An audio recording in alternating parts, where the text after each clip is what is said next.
Hello students, question number 28. If deuterons and alpha particles are accelerated through same potential, find the ratio of associated Debye wavelength of the two. ये अपने को निकालना है Debye wavelength. Debye wavelength is given by lambda is equal to h upon p. h upon p. p बराबर क्या लिखते हैं kinetic energy के टर्म में √2m_k. ठीक है, then it will employ lambda equal to हो जाएगा h upon √2m kinetic energy. whenever any charge is accelerated through potential difference v, then it acquires kinetic energy k. ठीक है, कोई charge particle q यदि v potential difference से accelerate हो रहा है तो वो काइनेटिक एनर्जी गेन करेगा given by k equal to q v, है ना. तो काइनेटिक एनर्जी के लिए एक्सप्रेशन हो गया क्या क्यू वी. अब यहाँ अपने डिब्राय वेवलेंथ का रेशियो निकालना है. किसका किसका? ड्यूट्रॉन जो ड्यूटेरियम का न्यूक्लियस है 1 2 एंड अल्फा पार्टिकल जो हीलियम का न्यूक्लियस है He2 4, है ना. He2 प्लस एक्चुअली हीलियम का न्यूक्लियस वो कहलाता है अल्फा पार्टिकल. तो यहाँ हम लोग वैल्यू रखेंगे actually de Broglie wavelength of deuteron. Ratio निकालना है de Broglie wavelength of deuteron and de Broglie wavelength of alpha particle. तो दिस बराबर क्या होगा देखो, lambda is equal to V तो दोनों का सेम दे रखा है at the same potential, they are accelerated through the same potential difference. तो अपने को एम क्यू का रिलेशन देखना है. एच तो कांस्टेंट ही है तो ये हो जाएगा रूट ओवर इनवर्सली प्रोपोर्शनल है M Q. M alpha particle का, चार्ज भी अल्फा पार्टिकल का हो जाएगा upon mass of deuteron and charge of deuteron. ठीक है, अब इसका रेशियो देख लो, mass of alpha upon mass of deuteron. Mass of alpha upon mass of deuteron. यहाँ देखो मास नंबर का रेशियो कितना है. मास नंबर का रेशियो है अल्फा ड्यूट्रॉन का 4:2, है ना. यही मास का भी होगा रेशियो, दैट इज 4/2. और चार्ज का रेशियो, अल्फा पार्टिकल का चार्ज 2 है तो इसका 1 है ना, एटॉमिक नंबर का. तो दैट इज 2:1 हो गया. क्लियर. 2 2 कैंसल, 4 का square root 2 that is greater than 1. 2 greater than 1 that is lambda d will be greater than lambda alpha. ये रिजल्ट निकल गया, है ना. यानी lambda d will be greater than lambda alpha. हालांकि ये 2 आ रहा है, 2 ग्रेटर देन 1 हुआ. तो इसका मतलब अगर कंपेयर करना हो तो ये कहेंगे कि जो अल्फा पार्टिकल का वेवलेंथ होगा de Broglie wavelength, that will be less than the de Broglie wavelength of deuteron. Clear. उसके बाद इसका और में क्वेश्चन है, state the main implications of observations obtained from various photoelectric experiments. Can these implications be explained by wave theory of light? Justify your answer. तो अपने को करना क्या है, मेन इम्प्लीकेशन क्या था, observation obtain from various photo electric experiments. Photo electric experiment में हम लोगों ने देखा था क्या क्या होता है एक्चुअली. मैक्सिमम काइनेटिक एनर्जी ये डिपेंड करता है फ्रीक्वेंसी पर. Maximum kinetic energy depends on frequency and is independent of intensity of light. जो मैक्सिमम काइनेटिक एनर्जी है वो फ्रीक्वेंसी पर डिपेंड करता है और independent of intensity of light होता है. ठीक है, या मैक्सिमम काइनेटिक एनर्जी के मैक्स बराबर लिखते थे EV0 स्टॉपिंग पोटेंशियल के टर्म में. क्योंकि मैक्सिमम काइनेटिक एनर्जी फ्रीक्वेंसी पर डिपेंड करती है एंड इंडिपेंडेंट ऑफ इंटेंसिटी होती है, तो क्या कह सकते हैं, जो स्टॉपिंग पोटेंशियल है this is also stopping potential V0. ये भी डिपेंड करता है फ्रीक्वेंसी पर. फ्रीक्वेंसी इंक्रीज होगा तो स्टॉपिंग पोटेंशियल भी इंक्रीज होगा. और एक था existence of threshold frequency. existence of threshold frequency. There exists a certain minimum value of frequency below which no emission is possible. अगर frequency new less than mu zero है, threshold frequency से कम की यदि light incident हो रही है ना, तो इमिशन इज नॉट पॉसिबल। ठीक है। और इसका सेकंड पार्ट कहता है कि wave theory of light can explain it और नॉट। तो photo electric emission can be only explained on the basis of particle nature of light, है ना। वेव नेचर के आधार पर इसको एक्सप्लेन नहीं किया जा सकता है। तो इसको दूसरे वे में भी अपन कर सकते हैं, या यहाँ से सिंपली उसको बोल सकते हैं हम लोग कि H maximum kinetic energy in photo electric emission depends on frequency, but this phenomena can't be explained on the basis of wave theory of light. Wave theory of light के आधार पर इसको एक्सप्लेन नहीं किया जा सकता। उसी तरह कह सकते हैं कि existence of threshold frequency, existence of threshold frequency, this also can't be explained on the basis of wave theory of light। ठीक है। और stopping potential depends on frequency, this also can't be explained on the basis of wave theory of light, है ना। तो इस ढंग से ये क्वेश्चन हुआ।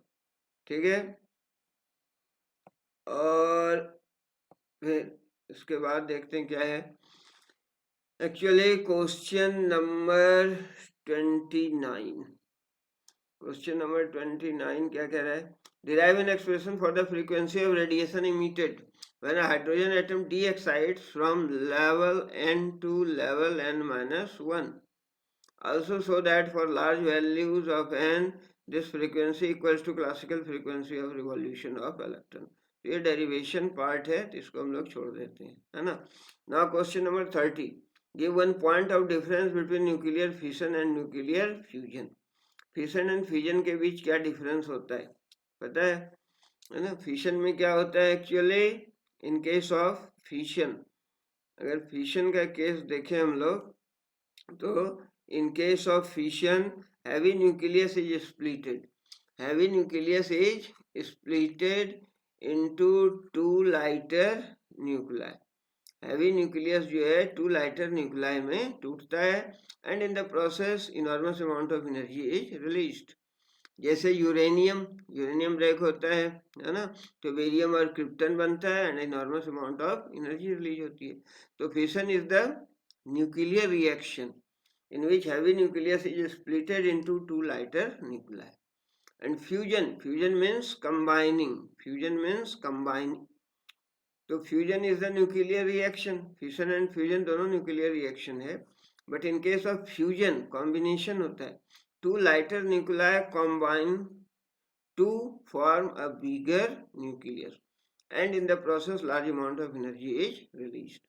ठीक है। सन से जो एनर्जी मिलती है that is बाय फ्यूजन, और जो एटॉमिक बॉम्ब वगैरह बनाया जाता है दैट इज फिशन, या जो एटॉमिक रिएक्टर वर्क करते हैं एक्चुअली वो फिशन प्रिंसिपल पर बेस्ड होता है। इसमें होता है क्या एक्चुअली, न्यूट्रॉन का बम्बार्ड कराते हैं हैवी न्यूक्लियस में सच एज यूरेनियम, तो अपने को बेरियम एंड क्रिप्टन, तो एक पेयर है, ऐसे ढेर सारे पेयर्स पॉसिबल हैं। यानी कहने का मतलब है heavy nucleus is splitted by bombarding neutron into two lighter nuclei, then large amount of energy released and this is called fission. Clear. अब इसका सेकंड पार्ट है, suppose we consider fission of Fe iron 2656 into two equal fragments of aluminium का दिया हुआ 13 atomic number है, mass number 28 है, nucleus, is the fission energetically possible, है कि नहीं। Justify your answer by working out Q value of the process. तो कहता है इस पार्ट का जो आंसर देना है इनर्जेटिकली पॉसिबल होगा या नहीं in terms of Q value of the process, जो एनर्जी रिलीज होगी प्रोसेस में। ठीक है। जब दो एल्युमिनियम न्यूक्लियस कंबाइन करेगा तो कहता है एक लार्ज न्यूक्लियस बनेगा Fe का, है ना। तो इस प्रोसेस में कहता है कि ये जो फिशन इसका एनर्जेटिकली पॉसिबल है कि नहीं। तो यदि Q वैल्यू जो हम लोग यहाँ निकालेंगे एनर्जी रिलीज, अगर ये Q पॉजिटिव आता है तो इट इज एनर्जेटिकली पॉसिबल, और अगर निगेटिव आता है then it is not possible. तो ये अपने को कैलकुलेट करना पड़ेगा, है ना। एक्चुअली गिवन क्या है, मास दिया हुआ है Fe का 2656 का 55.93494, और एल्युमिनियम का दिया हुआ है, तो यहाँ से हम लोग देखेंगे, है ना। एक्चुअली Q बराबर क्या होगा, तो लोग नेक्स्ट में देख लेते हैं स्लाइड में। Q is equal to, actually Q होगा mass of Fe, mass of Fe minus of mass of aluminium, mass of two times mass of aluminium, है ना, क्योंकि रिएक्शन ऐसा हो रहा है Fe और ये 2 एल्युमिनियम में ब्रेक हो रहा है, 2 एल्युमिनियम फिशन रिएक्शन है, हैवी न्यूक्लियस आयरन का 2 एल्युमिनियम न्यूक्लियस में ब्रेक हो रहा है। In the process energy release होनी चाहिए, है ना। यदि Q का वैल्यू पॉजिटिव आया तो दिस इज क्या है, this fission reaction is energetically possible, और यदि नेगेटिव आया Q का वैल्यू तो पॉसिबल नहीं है। यहाँ अपने को न्यूमेरिकल वैल्यू रख के इसको देखना पड़ेगा। तो ये जो Q का वैल्यू कितना है यहाँ से देख सकते हैं, Q actually Q is equal to दोनों के डिफरेंस, मास का डिफरेंस होगा, mass of Fe minus 2 times mass of aluminium, और यहाँ पर अपन इसका वैल्यू रखेंगे, ठीक है।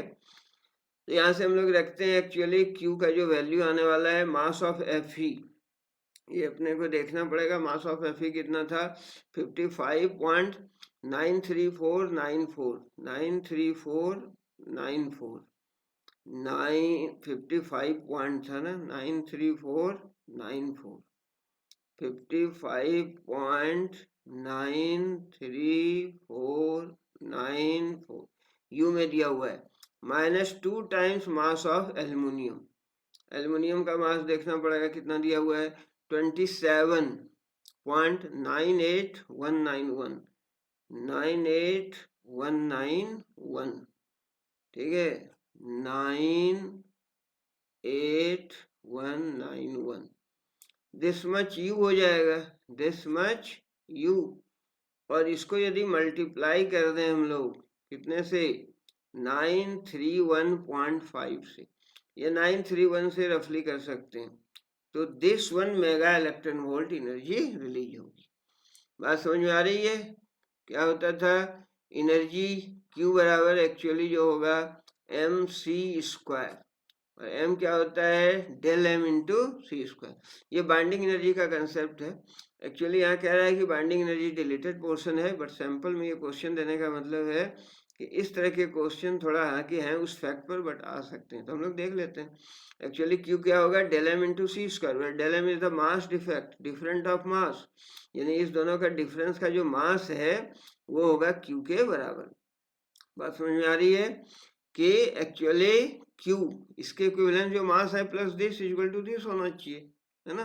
तो एनर्जेटिकली पॉसिबल होने के लिए Q का वैल्यू पॉजिटिव होना चाहिए। Q का वैल्यू कितना होगा Fe का मास माइनस 2 टाइम्स एल्युमिनियम का मास, इतना U हो गया, और 1 U actually 1 U equal to mc² से 1 U क्या है यहाँ एटॉमिक मास यूनिट है, 1 U is equivalent to 931.5 mega electron volt, 1 U जो है इतनी एनर्जी के इक्विवेलेंट होता है।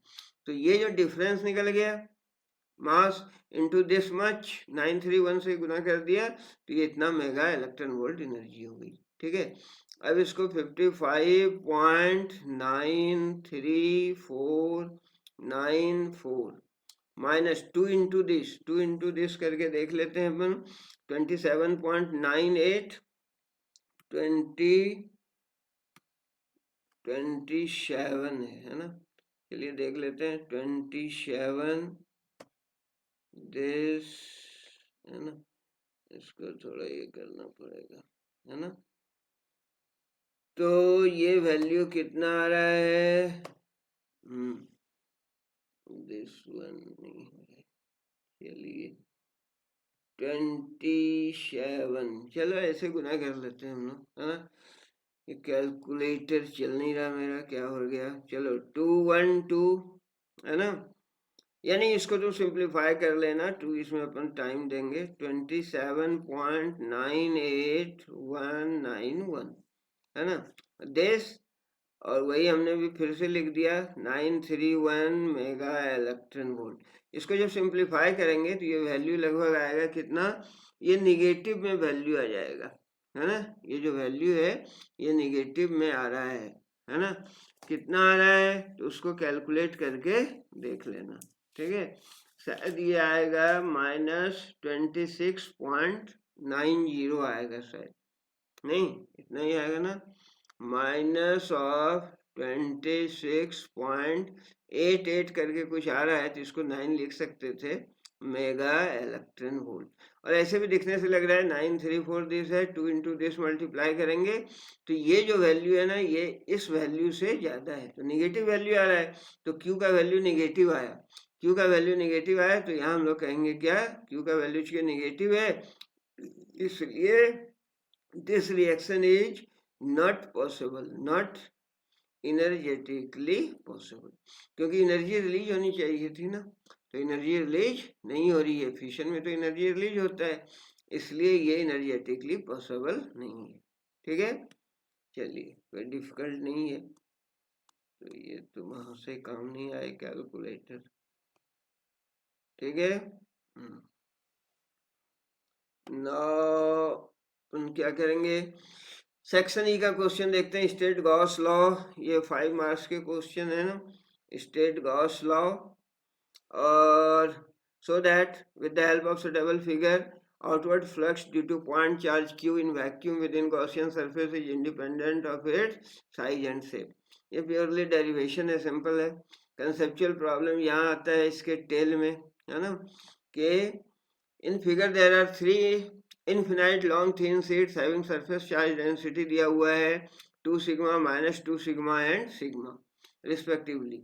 Give the magnitude and direction of the electric field at a point to the left of the sheet of charge density +2 sigma, +2 -2 and sigma, है ना।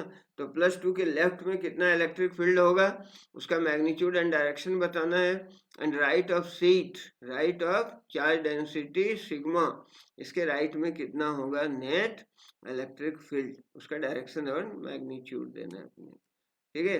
क्या देना है, direction and magnitude of this, तो ये भी निकल जाएगा, सिंपल प्रॉब्लम है ना। तो चार्ज डेंसिटी दिया हुआ है, देख लेते हैं हम लोग, लाइक दैट 1 2 3 3 था, ये रीजन ए था, ये बी है शायद, ये सी है और ये डी है।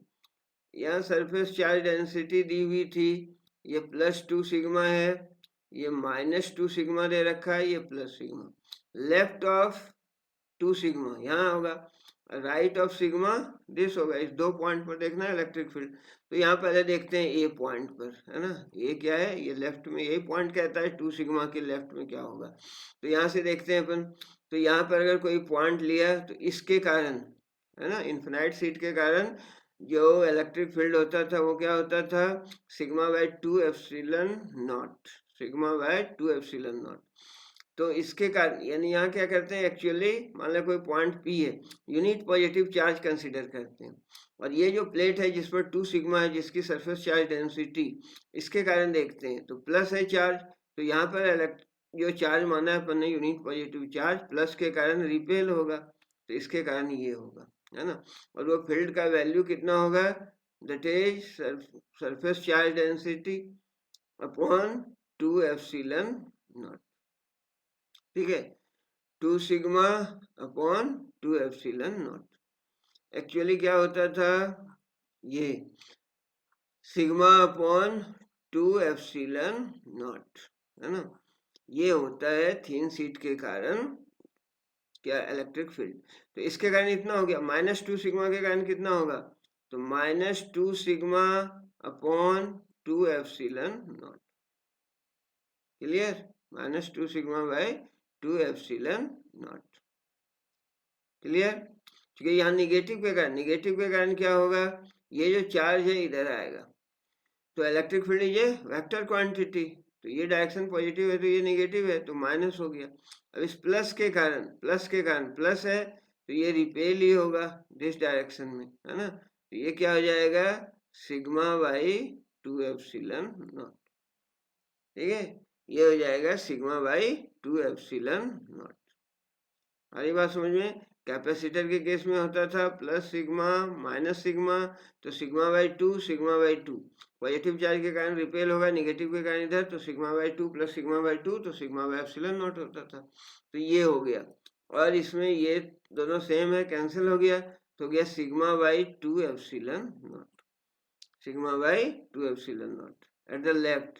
और उसी तरह राइट में जो पॉइंट है अपना यहाँ डी है, यहाँ पर कोई यूनिट पॉजिटिव चार्ज एज्यूम करो, इसके कारण क्या होगा, surface charge density sigma by two epsilon not. इसके कारण क्या होगा, क्योंकि यहाँ पॉजिटिव चार्ज रिपेल होगा, माइनस यहाँ पॉजिटिव चार्ज इधर आएगा तो ये माइनस हो जाएगा, minus two sigma upon two epsilon not. Clear? और फिर इस प्लस टू सिग्मा के कारण तो ये रिपेल होगा, है ना, तो ये प्लस ले लिया इस डायरेक्शन को हम लोगों ने, ये प्लस कितना हो गया, प्लस हो गया two sigma upon two epsilon nought, तो ये कैंसिल हो गया, अगेन ये बच गया sigma by two epsilon nought, sigma by two epsilon nought. तो राइट में भी क्या होगा, ये टुवर्ड्स राइट होगा, यहाँ जो डायरेक्शन होगा नेट इलेक्ट्रिक फील्ड का टुवर्ड्स राइट होगा, और यहाँ जो था ए पॉइंट पर यहाँ डायरेक्शन होगा टुवर्ड्स लेफ्ट, क्योंकि लेफ्ट को यहाँ पर अपन ने पॉजिटिव माना था, और उसी डायरेक्शन में ये निकल रहा है पॉजिटिव, यानी लेफ्ट की ओर होगा, और यहाँ राइट डायरेक्शन में होगा। ठीक है, आई थिंक इट्स क्लियर, और बड़ा कंसेप्चुअल सवाल है वैसे, है ना। नाउ नेक्स्ट प्रॉब्लम देखते हैं हम लोग, क्या कह रहा है, define an ideal electric dipole, give an example, derive an expression for the torque experienced by electric dipole in uniform electric field, what is the net force acting on this dipole। an electric dipole फिर एक numerical दिया हुआ है, ठीक है, तो पहले define an electric dipole, give an example, electric dipole क्या होता है और इसका एग्जाम्पल देना है। इलेक्ट्रिक डायपोल क्या है actually, electric dipole is a system of two equal and opposite charges separated by a very small distance, minus q plus q charge होता है separated by very small distance, जिसको 2a हम लोग लेते थे, है ना। So this constitutes the electric dipole. Electric dipole is an arrangement or is a system having two equal and opposite charges separated by a very small distance. Electric dipole moment का direction होता है negative से positive की ओर, and electric dipole moment is given by vector quantity है V is equal to product of magnitude of other charge and separation between them, ठीक है, 2a, और इसके एसआई यूनिट क्या होती है, कूलम मीटर, ये सब पढ़ा है अपन ने। तो इलेक्ट्रिक डायपोल मोमेंट को डिफाइन कर दिया। आइडियल डायपोल का एग्जांपल बोला है, आइडियल डायपोल, आइडियल डायपोल होता क्या है एक्चुअली, आइडियल डायपोल को डिफाइन करने बोला, तो ideal dipole is that in which the separation between the charges is very very small, जो सेपरेशन है दो चार्ज के बीच का 2a, ये बहुत बहुत कम होता है, अप्रोचेज जीरो, है ना। या ऐसे भी कहते हैं यदि साइज चार्ज का जो डायमेंशन है वो बहुत ज्यादा है in comparison to separation between them, dimension बहुत ज्यादा है सेपरेशन बहुत कम है, तो भी आइडियल डायपोल हुआ। या आइडियल डायपोल के केस में क्या होता है, 2a, the separation between the charges approaches zero और नेग्लिजिबल होता है, ठीक है। और इसका एग्जांपल कर रहा है आइडियल डायपोल का, तो कहते हैं जब बायोमोलिक्यूल्स होते हैं, actually biomolecules of proteins, some biomolecules of proteins, ये इसका एग्जांपल है क्या, आइडियल डायपोल का, क्योंकि जो बायोमोलिक्यूल्स होते हैं प्रोटीन्स के, उनके बीच का सेपरेशन नेग्लिजिबल होता है, तो that is the example of ideal dipole. Then torque के लिए एक्सप्रेशन निकालना है, तो डेरिवेशन है, tau is equal to what, P cross E, और इन मैग्नीट्यूड लिखते थे tau is equal to PE sine theta, ठीक है। व्हेनेवर यूनिफॉर्म इलेक्ट्रिक फील्ड में डायपोल रहता है तो it experiences net tau, but net force experience नहीं करता है, QE minus QE zero, net force experience नहीं करता है, इसलिए ट्रांसलेटरी मोशन नहीं होता है, बट शुरू में हम लोगों ने देखा था इस क्वेश्चन को लगभग ऐसा, बट चूंकि टॉर्क एक्सपीरियंस करता है इसलिए रोटेटरी मोशन होता है, ठीक है। तो ये हो गया। अब इस पर बेस्ड एक न्यूमेरिकल है, उसको हम लोग देखते हैं। वो न्यूमेरिकल क्या है? An electric dipole of length 2 centimetre, electric dipole का लेंथ है 2 सेंटीमीटर, ठीक है, with its axis making an angle of 60 degree with respect of uniform electric field of 10 to the power 5 newton पर कूलम। इलेक्ट्रिक फील्ड दे रखा है और theta दे रखा है। एक्सपीरियंसेस से टॉ दे रखा है 8√3 newton metre. Calculate the magnitude of charge and potential energy. तो मैग्नीट्यूड ऑफ चार्ज निकालना है और पोटेंशियल एनर्जी निकालना है, ठीक है। तो इसको सॉल्व करते हैं, बहुत ही सिंपल प्रॉब्लम है वैसे। मैग्नीट्यूड ऑफ चार्ज निकालना है अपने को एंड पोटेंशियल एनर्जी निकालना है, ठीक है। चलिए इस प्रॉब्लम को देखते हैं हम लोग। एक्चुअली गिवन क्या था? Theta is equal to 60 degree, tau is equal to 8√3 newton metre दे रखा है, ठीक है। एंड सेपरेशन जो 2a है ये दे रखा था 2 सेंटीमीटर, यानी 2 into 10 to the power -2 metre हो गया। और इलेक्ट्रिक फील्ड दे रखा था 10 टू द पावर 5 न्यूटन पर कूलम। वोल्ट मीटर भी लिख सकते हैं, न्यूटन पर कूलम भी लिख सकते हैं, ठीक है। तो ये हो गया न्यूटन पर कूलम। चल तो यहाँ से हम लोग इसको सॉल्व करेंगे। Tau is equal to what? Actually tau is equal to what, है ना? टॉ का वैल्यू क्या होगा, ठीक है। प्रॉब्लम अकर्ड, टॉ का वैल्यू क्या होगा, है ना। ये हम लोग को टॉ का वैल्यू देखना है। Tau is equal to formula लिख देंगे। What is tau? Tau is equal to this much, tau is equal to p sine theta होता है, तो ये वैल्यू रख देना है इसमें केवल, है ना। टॉ का वैल्यू कितना था? 8√3, ठीक है। पी डायपोल मोमेंट ये होता है Q इंटू 2a, अभी तो P रहने देते हैं। इलेक्ट्रिक फील्ड का वैल्यू दे रखा है 10 टू द पावर 5 न्यूटन पर कूलम, 10 टू द पावर 5।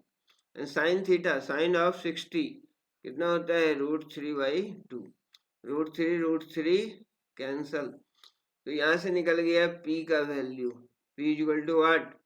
2 तो 4 हो गया, 4 इंटू 10 टू द पावर -5, तो P इक्वल टू हो गया 4 नहीं सॉरी 16, 8 2 जा 16, 16 इंटू 10 पावर -5, और यूनिट क्या होती है? कूलम्ब मीटर, ठीक है। But this is equal to what? Charge into separation between them. Separation कितना दे रखा है? 2 इंटू 10 टू पावर -2 मीटर। यहाँ से इक्वेट कर दो तो चार्ज निकल गया, है ना। 2 8 या 10 to power -5, 10 to power -2, 10 to power -3, यानी 8 मिली कूलम। चार्ज कितना निकल गया? 8 milli coulomb. 8 into 10 to power -3 coulomb. और जब ये निकल गया है तो अब निकालना है पोटेंशियल एनर्जी। पोटेंशियल एनर्जी क्या होता है? -P.E, और P.E cos थीटा। वैल्यू रख दो। माइनस ऑफ P का वैल्यू निकाल चुके थे हम लोग। क्या था P का वैल्यू? था 16 इंटू 10 टू द पावर -5, ठीक है। इलेक्ट्रिक फील्ड का वैल्यू 10 टू द पावर 5 दे रखा है। And cos of theta cos 60 यानी हाफ, तो ये हो गया 2 8 या -8, और -5 + 5 कैंसल, और जूल ऐसा यूनिट, तो U का जो वैल्यू है वो निकल गया -8 जूल। U का वैल्यू -8 जूल। क्लियर? चलिए अब आगे का क्वेश्चन देख लेते हैं, और 2 क्वेश्चन बचे हैं इसमें। Derive the expression for the current flowing in an ideal capacitor and its reactance when connected to an AC source of voltage V is equal to V0 sin omega t, है ना। Ideal capacitor, capacitor के case में जब AC connected होता है capacitor से, तो क्या एक्सप्रेशन निकालते थे हम लोग? एक्चुअली होता क्या था उसमें? वोल्टेज लेग बिहाइंड करता है, यानी करंट लीड करता है। यानी अपने को एक्सप्रेशन निकालना है। यहाँ V का वैल्यू दे रखा है, V equal to V0 sin omega t, तो जो करंट का वैल्यू है वो क्या निकलेगा? I equal to I0 sin omega t plus π/2। Voltage lead कर, ये लेग बिहाइंड करता था तो करंट लीड करेगा, ठीक है। तो ये डेरिवेशन पार्ट है। ड्रॉ इट फेजर डायग्राम बना लेंगे। If resistance is added in series to capacitor, resistance capacitor के सीरीज में जोड़ देंगे। What changes will occur in the current flowing in the circuit, तो क्या चेंज होगा, ये एक्चुअली आरसी सर्किट बन जाएगा। And phase angle between voltage and current, ठीक है। ये प्योरली डिस्क्रिप्टिव क्वेश्चन है ना। एक्चुअली इसमें क्या करना था अपने को, पहले तो डिराइव करना है करंट के लिए, एक्सप्रेशन निकालना है, ठीक है। क्या दे रखा है, आइडियल कैपेसिटर का केस है लाइक दैट। हम लोग हालांकि इसको डिराइव नहीं करेंगे, है ना, ये तो ये कर लेना है ना। V equal to V0 sine omega T, ये साइनसॉइडल वोल्टेज अप्लाई किया तो करंट के लिए अपने को एक्सप्रेशन निकालना है। यहाँ पर वोल्टेज कितना होता है actually, Q equal to C V, V equal to Q by C, है ना। और यहाँ V equal to V0 sine omega T है, दोनों को इक्वेट कर देंगे और फिर Q के लिए एक्सप्रेशन आएगा, डिफ्रेंशिएट कर देंगे तो I के लिए एक्सप्रेशन आएगा I is equal to I0 sine of omega t plus pi by 2, ये अपने को डिराइव करना है, ठीक है। I equal to I0 sine omega t, चूंकि प्योर कैपेसिटर के केस में जब AC अप्लाई करते हैं तो वोल्टेज लेग बिहाइंड करता है, करंट लीड करता है bye phase angle of pi by 2। Inductor के केस में वोल्टेज लीड करता है, करंट लेग बिहाइंड करता है ना। फेजर डायग्राम बताना है, तो फेजर डायग्राम ये 0 ले लो और इसको बोल देंगे रेसिस्टर के क्रॉस वोल्टेज, और मैक्सिमम वैल्यू लिखना चाहिए, एनसीईआरटी ने सही लिख रखा है, एम लगा दिया maximum value, because phasor diagram में फेजर के हेल्प से हम लोग दिखाते हैं। और what are phasors, phasors are the rotating vectors, और फेजर्स क्या रिप्रेजेंट करता है actually, maximum value of voltage and current, ठीक है। तो ये एम लगाना जरूरी है। और रेसिस्टर के केस में करंट और वोल्टेज सेम फेज में होता है, और कैपेसिटर के केस में जो वोल्टेज का मैक्सिमम वैल्यू होगा, है ना, वोल्टेज लेग बिहाइंड करता है करंट से bye phase angle of pi by 2, तो ये हो जाएगा फेजर डायग्राम, है ना। बाकी डेरिवेशन पार्ट है, जब उसको जोड़ दिया तो आरसी सर्किट हो जाएगा, तो उस केस में अपने को निकालना है क्या, फेज एंगल tan फाई, है ना। फेजर डायग्राम ये होता है, phasor diagram phi angle, phase difference between current and voltage, ये आर था, है ना। और दिस साइड हम लोग लेते हैं एक्चुअली क्या, एक्सी और एक्सएल, एक्स लेते हैं एक्चुअली, तो एक्सी माइनस एक्सएल हो जाता है दोनों हो तो, और केवल सी है तो एक्सी हो जाएगा, है ना। XC equal to what, capacitive reactance 1 upon omega c, इसमें ग्राफ भी पूछा जाता है कभी कभी, है ना, एक्सी एंड ओमेगा के बीच का ग्राफ ऐसा होगा, ठीक है। तो यहाँ से हम लोग देखें तो tan of phi phase angle क्या हो जाएगा, tan फाई, और ये हो गया Z, tan phi equal to P by B होता है, दैट इज ये हो जाएगा X C upon R, tan phi equal to P by B, है ना, पी बाई बी, तो ये हो जाएगा एक्स सी अपॉन आर, है ना। तो ये तो प्योरली क्या है, डेरिवेशन पार्ट है ना। उसके बाद आते हैं, और इसका क्या है, state the principle of AC generator का प्रिंसिपल क्या है, whenever there is change in magnetic flux then current is induced, है ना।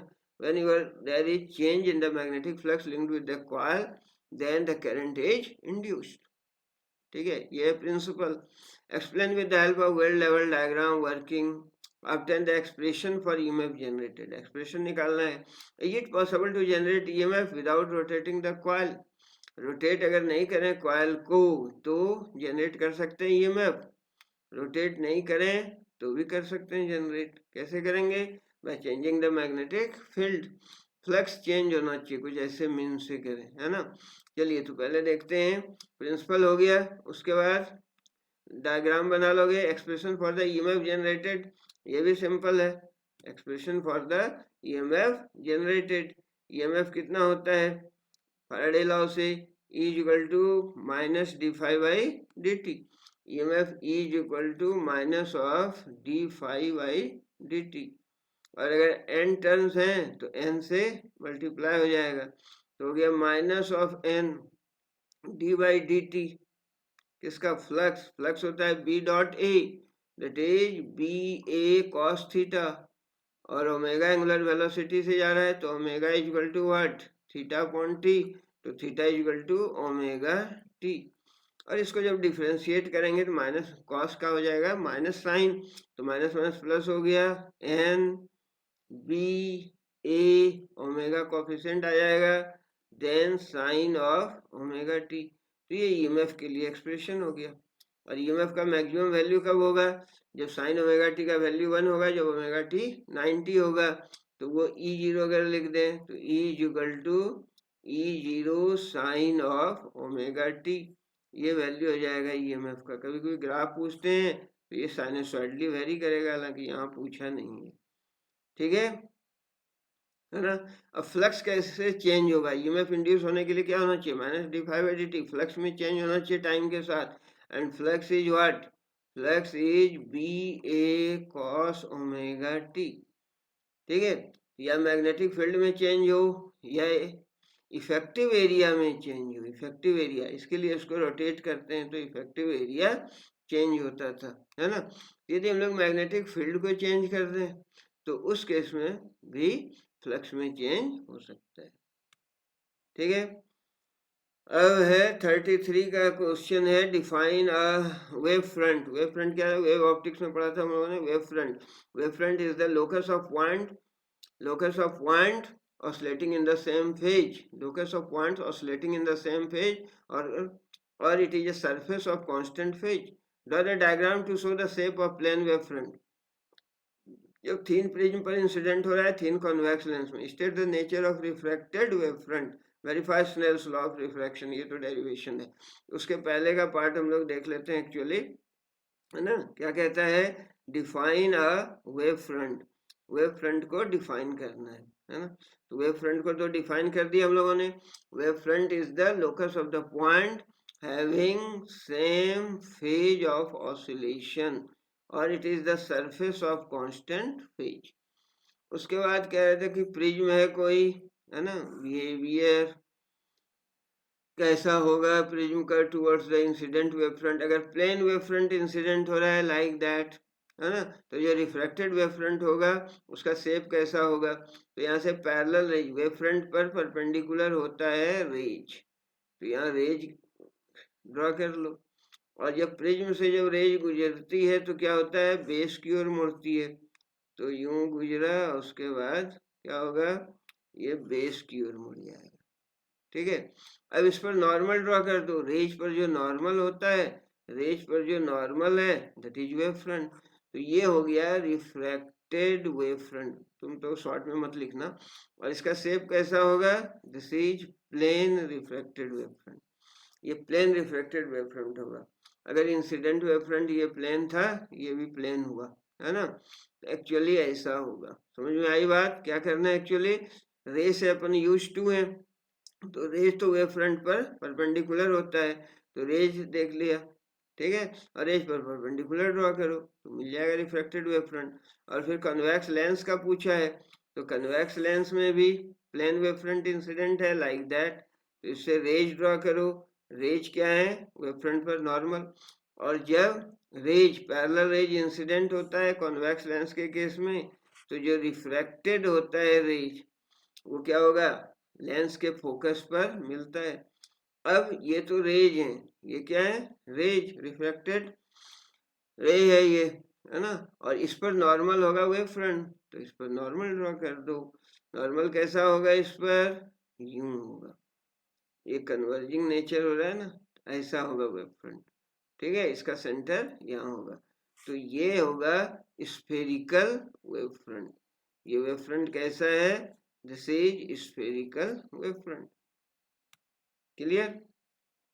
और इसका और देख लेते हैं लास्ट में, ये क्या दे रखा है, state two main considerations taken into account, main considerations taken into account. while choosing the objective of astronomical telescope, astronomical telescope में क्या होना चाहिए, एस्ट्रोनॉमिकल टेलीस्कोप का जो ऑब्जेक्टिव है उसकी साइज बहुत बड़ी होनी चाहिए, साइज बड़ी होगी तो क्या होगा, लाइट गैदरिंग कैपेसिटी ज्यादा होगी, है ना, और उसका डायमीटर ज्यादा होने से क्या होगा, मैग्नीफाइंग पावर, रिजॉल्विंग पावर भी ज्यादा होगा, रिजॉल्विंग पावर भी ज्यादा होगा और लाइट गैदरिंग पावर भी ज्यादा होगी, ठीक है। Two main consideration objective of astronomical telescope, और उसका फोकल लेंथ भी अधिक होना चाहिए, डायमीटर भी अधिक होना चाहिए और फोकल लेंथ भी अधिक होना चाहिए। फोकल लेंथ अधिक होगा तो क्या होगा, मैग्नीफाइंग पावर ज्यादा होगा, और डायमीटर अधिक होगा तो रिजॉल्विंग पावर ज्यादा होगा। ड्रॉ ए रे डायग्राम रिफ्लेक्टिंग टाइप टेलीस्कोप, है ना, स्टेट इट्स मैग्नीफाइंग पावर, पता है मैग्नीफाइंग पावर कितना होगा ये बताना है। State the advantage of reflecting type telescope over the reflecting type telescope, तो क्या क्या पूछा है ऑब्जेक्टिव चूज करने में, diagram and magnifying power and advantage, ठीक है, diagram, magnifying power and advantage पूछा है। तो एक्चुअली क्या होता है, चलिए एक स्लाइड ऐड कर लें, व्हाट इज दैट, कि रिफ्लेक्टिंग टाइप टेलीस्कोप में एक्चुअली ऐसा फिगर होता है, ये बीच का पार्ट थोड़ा हटाना पड़ेगा आपको, है ना, ये हटा दिया अपन ने यूं, ठीक है, और इसमें एक कॉनकेव मिरर होता है, कैसा मिरर होता है, concave mirror, parabolic concave mirror होता है ना, ये ट्यूब के अंदर, ये ट्यूब है, ट्यूब के अंदर ये फिटेड है, ठीक है, और जब पैरेलल रेज इंसिडेंट होंगे, पैरेलल रेज इस पर जब इंसिडेंट होंगे तो ये रिफ्लेक्ट होंगे यहाँ से फोकस की ओर, और रिफ्लेक्ट होने के पहले यहाँ पर एक सेकेंडरी मिरर, कॉन्वेक्स मिरर रखा रहता है जो इसको कि वापस फोकस कर देता है, और यहाँ पर रखा रहता है आई पीस, है ना, ये सिंपल है। और एक्चुअली यहाँ कॉम्बिनेशन ऑफ लेंसेज का यूज किया जाता है एक्रोमेटिक कॉम्बिनेशन के लिए, है ना। तो ये इसका डायग्राम है, उसका जो मैग्नीफाइंग पावर होता है that is given by normal adjustment के लिए FO बाय FE, जब फाइनल इमेज इन्फिनिटी पर बनता है, ठीक है। और इसके बाद पूछा है इसका एडवांटेज, एडवांटेज कई होते हैं, क्या है, high resolving power, resolving power high होता है क्योंकि resolving power is given by D by 1.22 lambda, ये डायमीटर बहुत ज्यादा होता है ना, इसलिए इसका रिजॉल्विंग पावर हाई होता है। High magnifying power, magnifying power भी काफी हाई होता है क्योंकि ये है FO बाई FE, इसलिए फोकल लेंथ जो है ऑब्जेक्टिव का बहुत ज्यादा होता है आईपीस के कंपैरिजन में। हाई लाइट गैदरिंग पावर होता है, फ्री फ्रॉम क्रोमेटिक एवरेशन होता है। क्रोमेटिक एवरेशन क्या है, कलरिंग इफेक्ट, जब लेंस से लाइट पास होती है जैसे प्रिज्म से होती थी, डिस्पर्सन होता था, तो फ्री फ्रॉम क्रोमेटिक एवरेशन है क्योंकि यहाँ लेंस की जगह मिरर का यूज होता है। And free from spherical aberration होता है। स्फेरिकल एवरेशन क्या था, स्फेरिकल नेचर के कारण बहुत बड़ा साइज है तो जो मार्जिनल रेज हैं, जो पैराक्सियल रेज हैं, वो डिफरेंटली फोकस होंगे, है ना, मार्जिनल रेज पास में हो जाएगा और पैराक्सियल रेज जो प्रिंसिपल एक्सिस के पास है वो दूर हो जाएगा फोकस, तो इससे ब्लर्ड इमेज हो जाता है ना। तो इसको दूर करने के लिए parabolic mirror, parabolic mirror, large parabolic concave mirror का यूज किया जाता है। सो इसका रिजॉल्विंग पावर हाई होता है, मैग्नीफाइंग पावर हाई होता है रिफ्लेक्टिंग टाइप टेलीस्कोप का, लार्ज लाइट गैदरिंग पावर होता है, क्रोमेटिक एवरेशन से free from chromatic aberration, free from spherical aberration, maintenance low होता है, मेंटेनेंस लो होता है इसका, एंड इजीली इंस्टॉल किया जा सकता है, ठीक है। So these are the advantages. So that's all for today class, thank you.